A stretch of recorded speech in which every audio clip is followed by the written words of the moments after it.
let's get started with my next video. So this video will be regarding shapes. So now we have done this, now we are over this is a rectangle, right? You can see rectangle, and you click on the drop down, you have lines, arrows, ellipse, which can also become a circle, polygons, stars, and images. So basically these are different options that you can use while designing. When you need a line, you can also press shortcuts like L, R, O to just get the particular thing. So when I'm pressing an L and then doing like this is a line. When I'm pressing an O and doing like this becomes an ellipse. And when you press shift and then it becomes a circle, shift and drag, it becomes a circle. You just leave the shift button and then it becomes an ellipse. Okay, for rectangles as well, you're pressing R and you get a rectangle. Now when you press shift, you get a square. You leave the shift, you get a rectangle. Okay, so that's how different shapes work. Again, in case of you can move on with triangles, stars, everything which you need to do the designing part. Let's move on over here. Not much to do with the left panel, we will be working on the right panel in this time. Okay, so this is my square. The left panel I've already taught in my previous videos, so when I was teaching regarding frames. So let's move on to the right panel this time. This is your rectangle, right?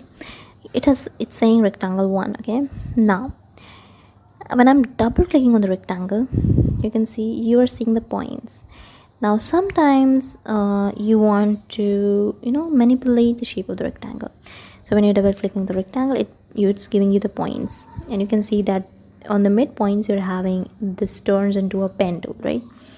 Automatically you can just click and drag and change the shape of the rectangles, manipulate it however you want. Okay, so this is just one thing. When you are making your UI, you will need these things. Okay, now moving on further, in the design part you can see that this is the X and Y. So X and Y tells you the position of this rectangle on this particular workspace. Okay, when you're moving, the X and Y changes. Okay, now W and H obviously the width and height of the rectangle. So this is a square, as you can see. This is a link button, be linked.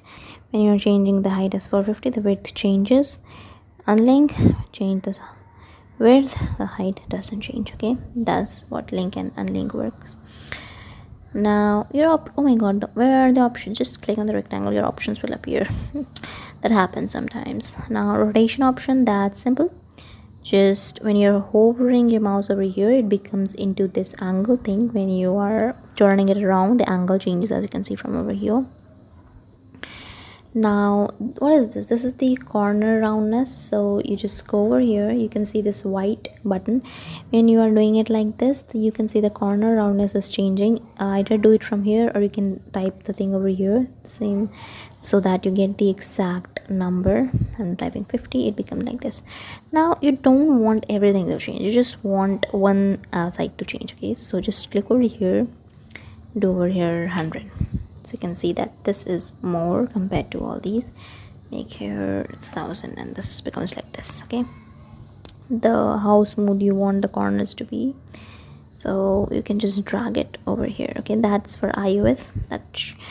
Now this is your corner radius. Now moving further, you can see layers. So this is the pass through. So how this works is that I'm copying and pasting. So I'm having two things. Okay, now this is above, this is below. You can see from the layers, rectangle 2 is above, which was inserted is above rectangle 1. Now when my pass through is 100%, then nothing is the back side is not visible. Now I just make it 20 and you can see that the light passing through it, light can now pass through it, and only 20% of it is visible and all the light is getting passed. Okay, you can see it has become a very light now. 50% and 100% is opaque. Now next thing is fill.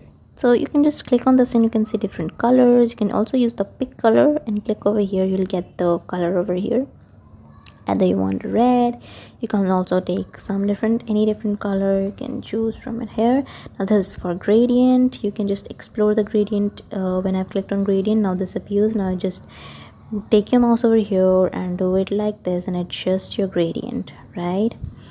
Now you can also do it like this. So I want more lightness or more pink, however you want it.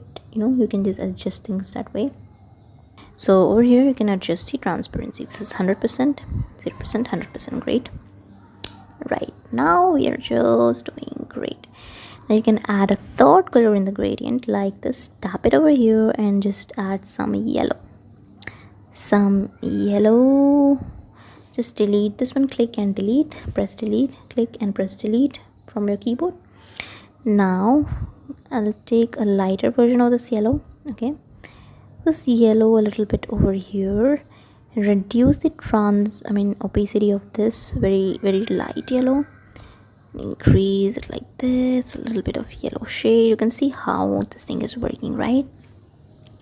So that's how you can just play with things over here. Now the gradient is linear. Now you're also having the option of making a radial gradient.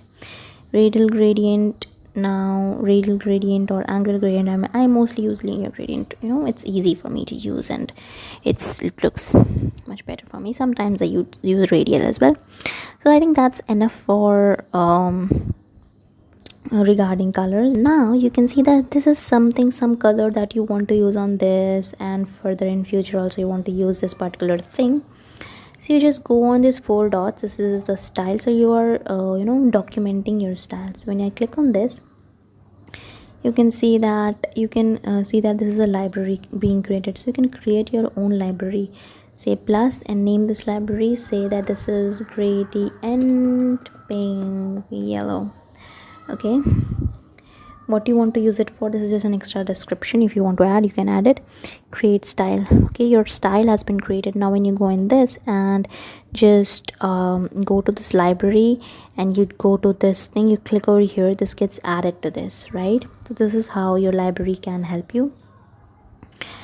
Moving further, now you can see that how you can in fact, if your library has not been created, if you just want to do a local work, okay, just something you don't want to keep permanently, but you just want to copy paste some design, okay, just want this design to be pasted over here as well. So just click on this.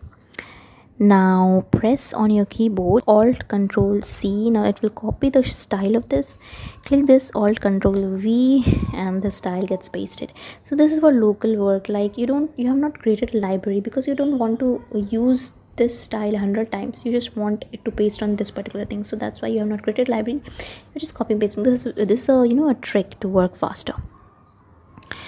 Then moving further, you can see there's strokes. You can explore the strokes. You can explore the shadows, the drop shadows. You can see blur at 50.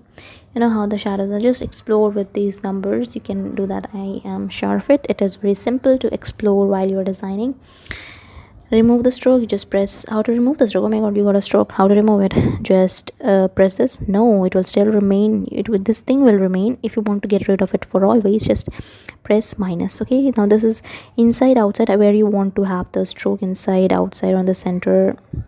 That's when you are doing very minute designs. That time it works. This is the width of the stroke.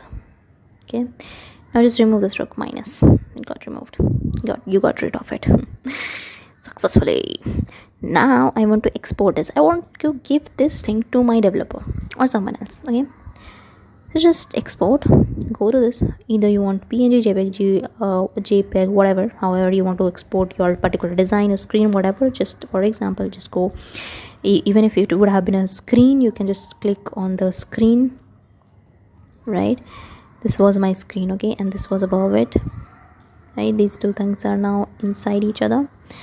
Now you wanted to give this particular frame, this particular screen to someone. Just click on this frame. You can go to export. So export is always there, either on this, export option is always there. Select what you want and export. This will get saved in your device. I think those were enough options. You can see that I'm clicking on the workspace. My library is over here. It's always accessible. You can always see it. Okay, so I think I have mostly explained most of the things. Now other things will be explained in my other videos when I'll be talking about text and pen tools. Most of the options I have already explained. So yeah, this was another tutorial video. I'll be coming up with the next videos as well, in which I'll be moving further with other tools which Figma provides. So yeah, just go and explore. Thank you.